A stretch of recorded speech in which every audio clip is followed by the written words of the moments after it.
Greetings, friends. The operational situation at the front and the main news for the 17th of May. This will be a short broadcast. We will analyze the main points. And let's start, of course, with the Kharkiv direction, where active hostilities continue. Today, there were reports of stabilization of the situation again. I would say, if we consider the Liptsovo direction, there is some short-term stabilization, of course. But the enemy, as we remember, is pulling up reserves just the same in the Volchansk direction. Therefore, fighting continues on Liptsovsky. The enemy between the Glubokoi and the Liptsovsky forest, which he managed to occupy yesterday, subsequently attacked Lipsy, as you remember, and fresh footage has already been published today. So they attacked just the same, where we were sorting it out. The dominant height is located on it. From the side of the high, just the same strikes were at T-shaped intersections, that is, the enemy is already gradually approaching. Well, in any case, he is probing and trying to further put pressure on Lipsy to find the very gap. After it was possible to repel attacks high in the area of Dachas, now it is trying to move along new paths. Well, the attacks from Lukyantsov also continue. We turn to the Volchansk direction. A red zone has been added. The situation, as we said yesterday, remains to be clarified, because there are a lot of conventions. Footage was published today where the Apu repels the attack.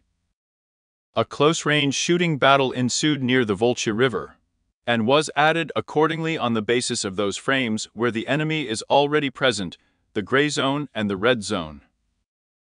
Active hostilities continue, but as we can see, there has already been an attack on the northeastern part of the city of Volchansk before. And this is the second, at least recorded attack in this area. So far, we have conditionally added a red zone, because the attack vector is not quite right yet, because on the one hand, it seems that the attacks are reflected north of us, they are still reflected, but at the same time, well, again, these messages were relevant yesterday, but at the same time the enemy has such a vector that he bypasses these positions and hits the northeast. In general, active pressure from the enemy continues. It is clear that this is an urban type of battle. It does not happen immediately here, because there are already reports that the Russian company has completely failed. You know, I heard this during the battle for Bakhmut. Bakhmut is not under our control. Therefore, it's premature to make such statements. I think it's not worth it. It is better to really stabilize the situation, really do everything that is necessary, and only then make a statement that something has failed. Because we are no longer considering any kind of fighting in the short term, and the urban type of battle, it does not involve something fast.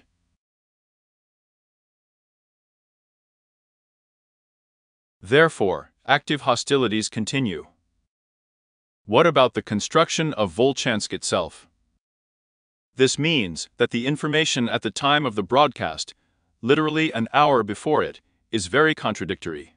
So I'm going to voice these few points to you, because we need more video frames. As you know, I am not focusing on messages now. There are several sources for their messages, but not on mass messages.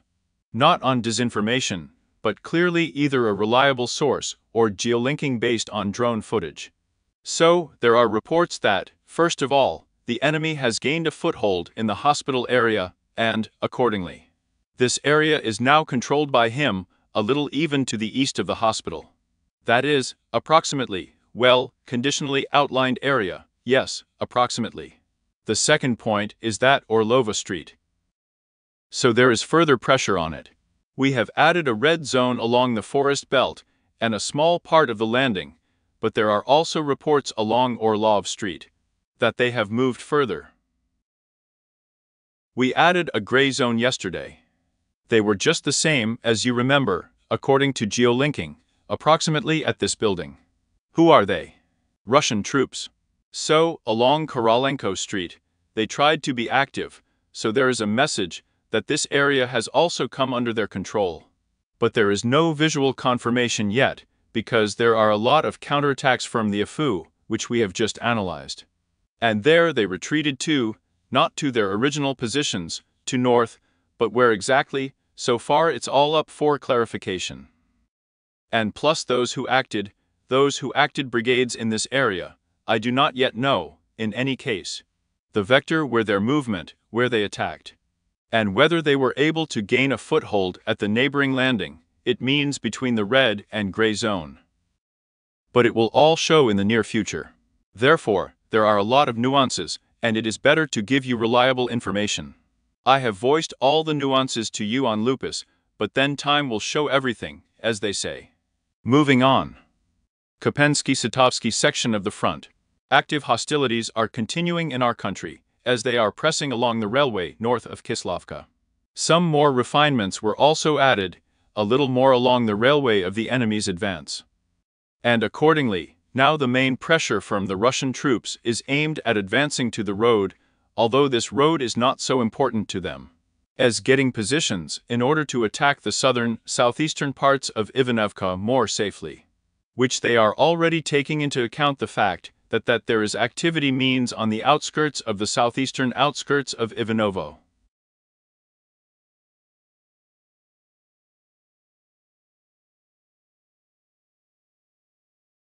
That is, there is already an attempt on the outskirts of the enemy to move in this direction, they are fixed. Active hostilities continue. As for Berestovaya, a settlement, the pressure from the Russian troops also continues. The pressure is still the same as we indicated yesterday, along to forest belts, that is, to attack vectors. Do not forget that they still have positions in the landing, north of Novoselovsky. And there is also some activity from this landing. It has so far been positional, but the enemy is apparently increasing the pressure. So far, we predict an increase in pressure in the direction of Berestovoy. And one more point we have between Novoselovsky and Kolomichika. The APU hit the positions of the Russian troops, so they hit the Bull Field warehouse. The field warehouses of the Bull on the edges are never equipped like this. Well, or before the assault itself, yes, if there is confidence that it will be possible to advance, gain a foothold, take some positions in the gray zone. It was possible to prevent just the same attempts, yes, there were. Now let's move along the map along the gray zone, gain a foothold, but we managed to repel this attack. More infantry is being pressed so far on this sector of the front between Novoselovskaya and Kolomichika. But as we predicted, the pressure will continue to persist in the direction of Stelmakovka because, well, again. And the warehouses of the Field Bull are equipped as much as possible to the edge. They are pulling everything up in order to increase the pressure of assaults in the direction of Stemakovka as much as possible. Well, do not forget that there is a settlement Berestovaya, the capture of which would allow the Russian troops to give just the same already to the northwest and to the north of Stemakovka to advance. This is a completely different situation. Therefore, the plans are very clear, taking into account the attacks that are now there. This is a Stelmahovka. And go on. Fighting continues in the area of Kalinovka along the Chasky direction. There is still pressure on the near approaches. Attempts continue to enter the settlement, to cling to, of course, houses, the ruins of houses in its eastern part, on the eastern outskirts. And there is still pressure from the deciduous forest, although if we talk about the information that was relevant in the morning, there were positional fighting.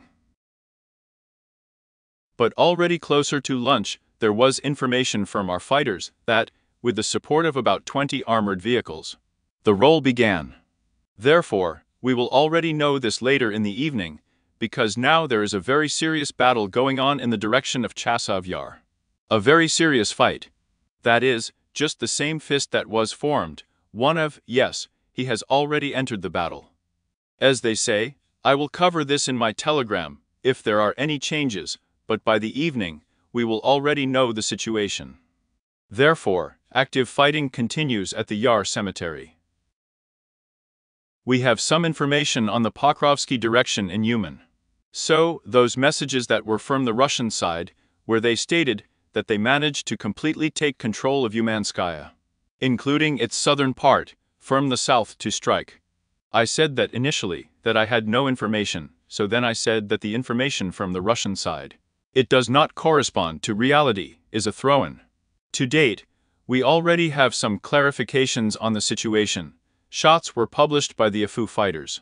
Shots of strikes on the positions of Russian troops just at the intersection of one of them, that is.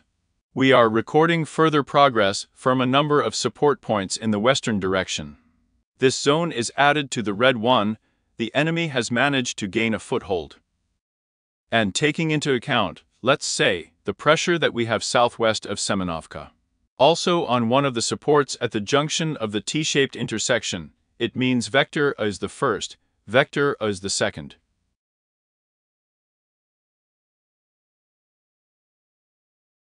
It is clear that the enemy is trying to bypass Umanskaya more now, after he failed to gain a foothold in the central part, where the flag was hung out before. And of course, now there are attempts, well, conditionally to attack with a broader scope as far as possible. It is clear that it is not something large-scale, but he is very, very serious about this now. Well, it increases the pressure, again, southwest of Semenovka, or west of Orlovka. So in the direction of the beam conditionally, or conditionally let's give the supply roads just the same Umansky.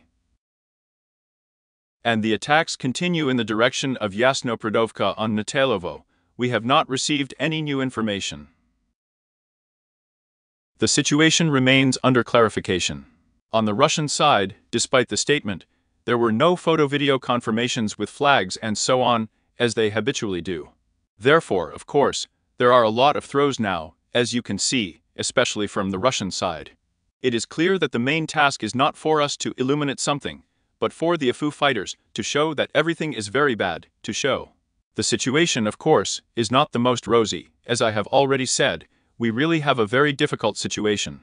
But not as much as it is currently being portrayed by the Russian mass media. In other words, trying to show as much disinformation as possible that there is a collapse of the entire front. Unfortunately, the creeping offensive of the enemy continues. According to Novelsky, today, there was very interesting information from the Russian side that allegedly the AFU fighters are retreating, and the second option is that they completely retreated from Novelsky. This, of course, is an interesting statement against the background of previous ones, including the Ministry of Defense of the Russian Federation, that they managed to completely take control of Nevelskoye before, which, of course, did not correspond to reality, as we said. Today, they are already reporting that they are leaving. The fighting continues. It is clear that the situation is becoming more complicated against the background of the fact that Russian troops have positions along the Damika beam. Taking into account the fact that there is no longer a flank strike is impossible when they move along the forest belt. Along the road leading along the forest belt to the road north of Novelsky. Yes, that is, the positions of the Russian troops there are no longer ours, so the pressure is already clear in principle. It is concentrated. Therefore, the situation, of course, is not the best, and the enemy will definitely increase pressure on Nevelskoye. Why? Because we voiced it with you yesterday. They had a plan to take Novelsky. And just the same move to the logistics routes of Krasnorovka, one of them. And accordingly, cutting one of the main routes, yes, would allow them to storm Krasnorovka with much smaller forces and efforts. In which active hostilities are continuing today, the heaviest battles are going on. Well, the fighting continues. According to Krasnogorovka itself, so far there are no significant changes, all changes are in the gray zone.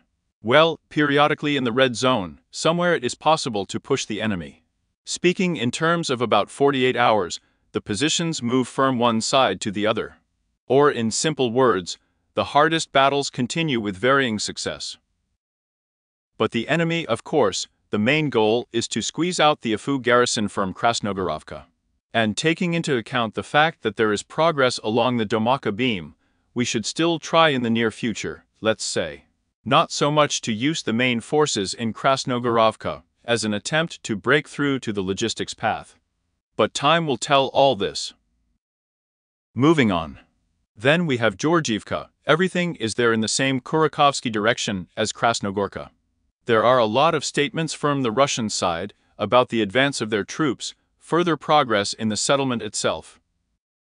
In short, the fighting is within the gray zone. I would say this: we have already said that they attacked in the direction of the school, along Central Street, along Molodezhnaya Street, but that was about a week ago, yes, if I'm not mistaken. About plus or minus, yes. Maybe 5 days ago I voiced it. About a week ago, we added a small section of the red zone. And taking into account the fact that we didn't have any photo-video frames for a week, the situation remained on clarification. Therefore, for the time being, I cannot but confirm and refute, because there is little information. The last information I had was really relevant a week ago. Relevant where there were attacks within the gray zone, but whether they were able to gain a foothold, this information is not available. Therefore, I cannot answer this question to you yet. As for Georgiivka Pobeda, there is activity in this sector of the front. Attempts are being made just to strike north of victory. In the western direction, trenches are located along the forest belts.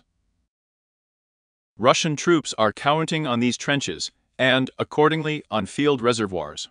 At the same time, there was a counterattack from the Afu. A counterattack was inflicted. So the situation remains without significant changes, everything remains within the gray zone. But we see that further attempts are being made. And in general, it must be said that there is an enemy activation in the Kurakovsky direction. Everything will depend on what happens in the near future in the Novelsky district. Will they be able to capture the settlement? Will they be able to advance to the road leading to Krasnogorovka?